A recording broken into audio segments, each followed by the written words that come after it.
નરેન્દ્રભાઈ, તમારી વાત સાચી છે કે ખર્ચ કરે છે, પરંતુ બીજી બાજુ જે લોકો માટે ખર્ચ કરવું જોઈએ ખર્ચ કરવામાં આવતું નથી.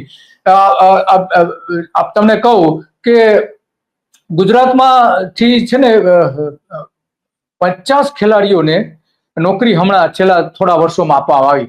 તે 50 ખેલાડીઓમાંથી ગંભીર બાબત તો એ છે કે 44 તો કેન્દ્ર સરકારે આપી ગુજરાતના ખેલાડીઓને, માત્ર ને માત્ર 6 ખેલાડીઓને ગુજરાત સરકારે એમાં નોકરી આપી. તો આ બાબત છે, એમાં લશ્કરમાં જોડાયા, આ તે બધું આપણે ગણીએ.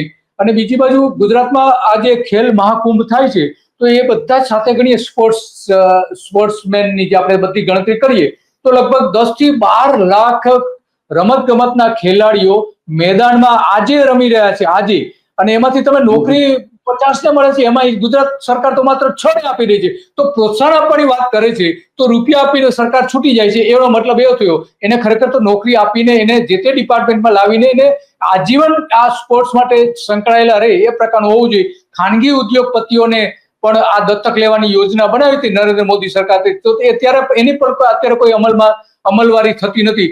તો આ બધું છે. અત્યારે આપણે જાણીએ છીએ કે ગુજરાતમાં લગભગ 11 સિન્થેટિક એથ્લેટિક્સ ટ્રેક બનાવી છે. અમદાવાદ, મહેસાણા, પાટણ, સાબરકાંઠા, પંચમહાલ, દાહોદ, ખેડા અને નર્મદા, ભાવનગર સહિત જે શહેરો છે ત્યાં બનાવી છે. પરંતુ એની હાલત શું છે? ત્યાં કોણ રમવા જાય છે?